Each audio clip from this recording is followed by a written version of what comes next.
Obsesif, ngobrol santai, seru, dan inspiratif.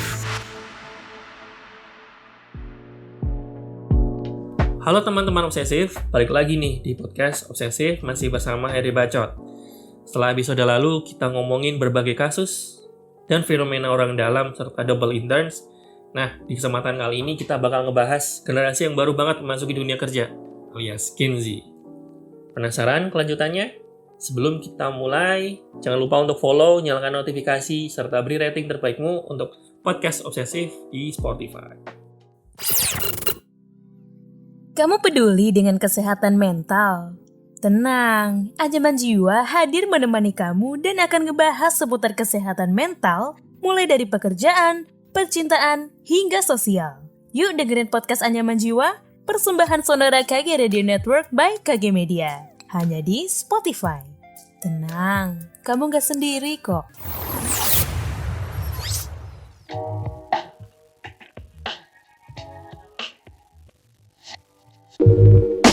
Nah, pembahasan mengenai generasi-generasi itu sering banget muncul. Kalau dulu paling inget di zamannya Micot adalah pembahasan soal generasi milenial yang ramai banget dibicarain. Hampir semua event pasti ada embel-embel kata milenial nih, buat menarik minat atau sekedar menumpang rame dengan istilah tersebut. Istilah ini cukup banyak dipakai, kemudian sampai dengan milenialnya sendiri merasa istilah ini tuh overuse, kan? Fenomena ini muncul di tahun 2009 dan mengalami puncaknya tuh di 2015 sampai dengan 2017, kemudian menurun.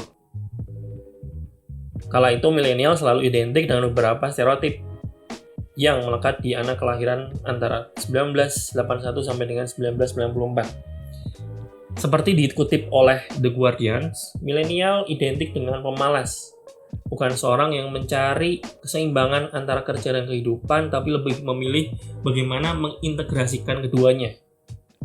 Generasi milenial juga dicap sebagai generasi yang lack of loyalty dalam bekerja, dan hal-hal lainnya yang distereotipkan oleh generasi sebelumnya yang lebih banyak bernada negatif. Well, ini semua kemudian berulang beberapa tahun kemudian ketika milenial tumbuh dan beberapa diantaranya menjadi leader yang memiliki tim yang berasal dari generasi Gen Z. Gen Y atau milenial memberikan stereotip ke generasi di bawahnya dengan label ngeyelan, nggak bisa diatur, pemalas, sukar bersosialisasi, dan sebagainya. Negatif juga kan? Nah, teman-teman Obsesif, stereotyping seperti ini akan selalu berulang dengan generasi-generasi berikutnya. Bukan tidak mungkin gantian Gen Z nih, yang bakal ngasih stereotip ke generasi di bawahnya. Entah bakal ngasih stereotip yang seperti apa. Stereotyping nggak bisa dihindarkan. Cara pandang terhadap kondisi lingkungan yang berbeda, dengan challenge yang berbeda, serta tuntutan yang makin tinggi pasti akan memunculkan hal-hal yang dianggap tidak wajar oleh generasi sebelumnya. Padahal mereka punya struggling yang berbeda, yang bisa saja tidak diketahui oleh generasi sebelumnya. Tentu hal ini juga berkaitan dengan perkembangan teknologi, yang generasi sebelumnya bisa jadi jauh berbeda dengan generasi yang mendatang. Nah, melihat stereotip yang ada, tentu ada beberapa hal yang perlu dipahami, bahwa pada dasarnya masing-masing manusia lahir dengan latar belakang atau kondisi lingkungan yang berbeda, walaupun lahir pada masa yang sama. Apalagi kita tinggal di Indonesia. Jangan lupa, pembangunan itu belum merata. Nah, sebagai seorang yang nantinya akan merasakan menjadi seorang leader di masa mendatang, kamu perlu memahami apa yang dibutuhkan oleh tim. Ada beberapa hal basic yang perlu kamu lakukan untuk bisa memahami dan belajar dengan tim member yang berbeda generasi. Seperti memahami needs dari tim member, serta career aspiration mereka, memahami karakteristik masing-masing personal, memberikan pemahaman dasar setiap mendelegasikan tugas, karena banyak hal yang perlu dipahami sebagai seorang fresh graduate sebelum mereka menjalankan tugasnya. Selalu berdiskusi jika terhadap permasalahan, dan selalu memberi feedback serta memberikan apresiasi. Nah, hal-hal yang di atas tadi, atau hal-hal yang sebelumnya tadi, itu nggak akan berjalan sih kalau proses ini tidak dilakukan secara dua arah. Karena proses komunikasi itu dilakukan secara dua arah, bukan hanya salah satu pihak saja. Jadi, selain menjadi leader yang harus memahami timnya, maka kalian sebagai tim juga harus terbuka untuk setiap permasalahan yang terjadi dan fokus pada task yang diberikan oleh atasan maupun leader sekalian. Cukup mudah kan sebenarnya? Nah, yang lebih berat itu sebenarnya adalah seorang leader. Nah, kalau ini bisa dilakukan oleh kedua pihak, maka proses bonding tentunya akan bisa berjalan baik. Faktor ini juga nggak lepas dari proses rekrutmen atau saat menyeleksi timnya juga.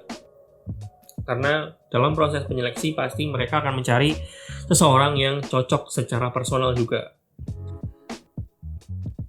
Last but not least, permasalahan stereotyping terhadap sebuah generasi itu bisa juga dikarenakan banyak hal. Entah itu kemampuan leadership, lingkungan kerja, atau kemampuan dalam memahami seseorang itu lebih objektif. Sehingga tidak menimbulkan kondisi di mana beberapa sampel dipakai untuk melakukan generalisasi. Adanya perbedaan yang tidak bisa ditolerir akhirnya menjadi stereotip.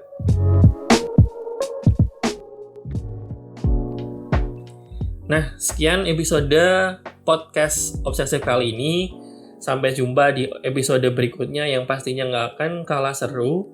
Jangan lupa follow juga Instagram, TikTok, dan Twitter Medio di Medio by KG Media. Dan pantengin terus konten-konten seru di Hari Bacot di media sosial Twitter serta Instagram. Nantikan episode obsesif selanjutnya di hari Kamis dan Minggu hanya di Spotify. Mincot dan segenap kru obsesif pamit dulu ya. See you on the next episode.